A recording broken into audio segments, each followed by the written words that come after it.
విధ్వంసం పాలనలో, విధానాల్లో, జనాల బతుకుల్లో 5 ఏళ్ల వైసీపీ పాలనలో కనిపించింది ఇదే. భవిష్యత్తు ఉందో లేదో తెలీదు. అసలు అలా ఆలోచించాలో లేదో అర్థం కాదు. భవిష్యత్తు లేనట్లుగా చుక్కాని లేని నావలా మారిన రాష్ట్రం, దిక్కుతోచని విధంగా మారిన జీవనం, జనాలను గాలి కొదిలేసి వాళ్ల బతుకును రోడ్డున పడేసి 5 ఏళ్లు అరాచక పాలన సాగించాడు జగన్.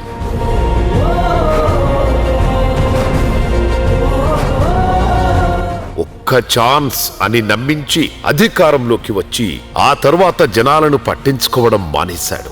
పంటి బిగువన బాధలను భరించి అలసిపోయి ఆగిపోయి మార్పు కోసం ఎదురు చూసిన జనాలకు కూటమి ప్రభుత్వం ఆనందమంటే ఏంటో పరిచయం చేస్తోంది. కొత్త ఆశలు పుట్టించింది. ఎక్కడికక్కడ ఆగిపోయిన రాష్ట్రానికి, పాలనకు రిపేర్లు చేయడం మొదలుపెట్టింది.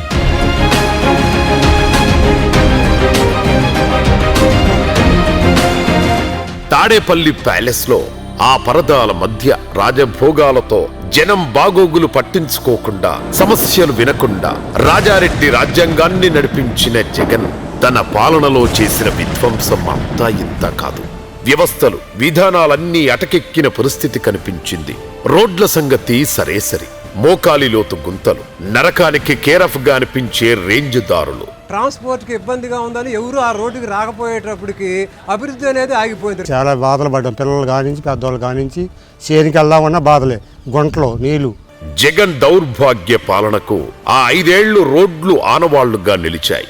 ఆ రోడ్లపై నడుస్తూ, వాహనాలు నడిపిస్తూ ప్రమాదాలు జరిగినా, జనాల వెన్నుపూసలు కదిలి మంచాన పడినా పట్టించుకున్న పాపాన పోలేదు ఏనాడు. ఓ ప్రయాణం ఇంత ప్రమాదంగా ఉంటుందా, బతికి తిరిగి వస్తే చాలు అనేంత భయం పుట్టిస్తుందా అంటే జగన్ పాలనలో అలానే కనిపించాయి రోడ్లు. మోకాళ్ళు గుంతలు పడి బొళ్ళు ఎల్లాది కాని పరిస్థితి. బైక్ మీద వెళ్ళడానికి కూడా అవకాశం లేకుండా ఉన్న రోడ్లు. గుంటలో పడితే బండి పక్క పట్టమో లేదా ఇంకో బండి వచ్చి తగలటమో ఏదో ఇబ్బందులు ఉండేవి. పాలన అంటే ఎలానో ఏంటో తెలియని చేతగాని జగన్ 5 ఏళ్లు వ్యవస్థను భ్రష్టు పట్టించాడు. ఇప్పుడు కూటమి ప్రభుత్వం వాటన్నింటికీ రిపేర్లు చేయడం మొదలుపెట్టింది. రహదారులంటే మనం నడిచే రోడ్లు మాత్రమే కాదు, ఆర్థిక వ్యవస్థను నడిపించే శక్తులు అని నమ్మే చంద్రబాబు ప్రభుత్వం అధికారంలోకి వచ్చిన క్షణం నుంచే రోడ్ల రిపేర్లకు నడుం బిగించింది.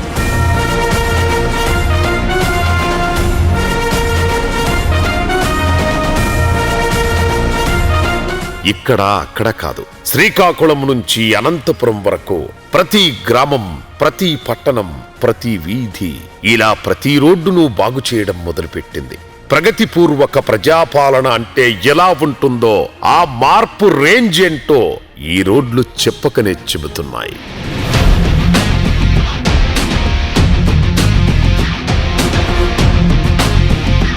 కూల్చివేతలతో జగన్ ప్రభుత్వం ప్రారంభమైతే, రోడ్లను బాగు చేయడంతో చంద్రబాబు ప్రభుత్వం మొదలైంది. ఓవైపు వెంటాడుతున్న జగన్ చేసిన అప్పులు, మరోవైపు ఆర్థిక సమస్యలు. ఏదైనా సరే రోడ్ల నిర్మాణం ఆగేది లేదు అని కంకణం కట్టుకొని మరీ ముందుకు సాగారు చంద్రబాబు. ఈరోజు ఈ రోడ్డు పడటం వల్ల మా ఊరికి చాలా ఉపయోగం. ఈ వర్క్ జరగడం చాలా సంతోషంగా ఉంది మాకు. కూటమి ప్రభుత్వం వచ్చినాక వర్క్ అది బాగా చేస్తున్నారండి. ఇంతకుముందు గుంతలమయమండి, ఇప్పుడు బ్రహ్మాండంగా చేశారు. సీఎం అడుగుజాడల్లో ప్రతి ఎమ్మెల్యేలకు టార్గెట్లు విధించి మరీ లోకేష్ ఈ రోడ్ల పనులు పూర్తయ్యేలా చేశారు. ఒకప్పుడు ఇప్పుడు అనే రేంజ్లో రోడ్లు మారిపోయాయంటే అది చంద్రబాబు విజన్. లోకేష్ కష్టమనడంలో ఎలాంటి అనుమానం లేదు.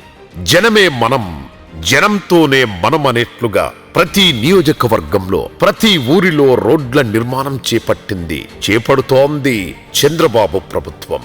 పంచాయతీరాజ్ శాఖ ఆధ్వర్యంలో చేపట్టిన పల్లె పండుగ పల్లెల్లో పండుగ నింపింది.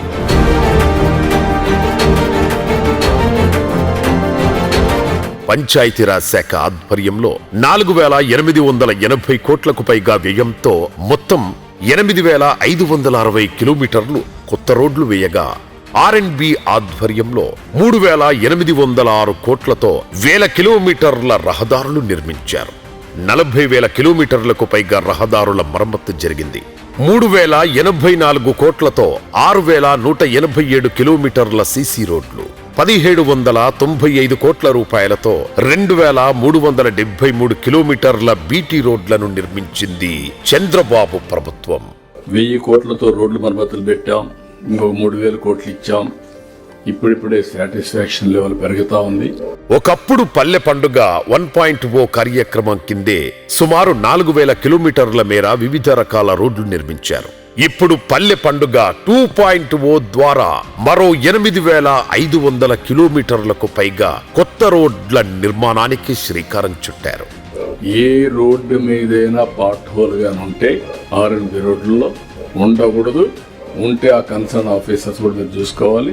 గజానికో గండమనిపించేలా, వర్షం వస్తే నరకం చూపించేలా కనిపించాయి జగన్ పాలనలో రోడ్లు.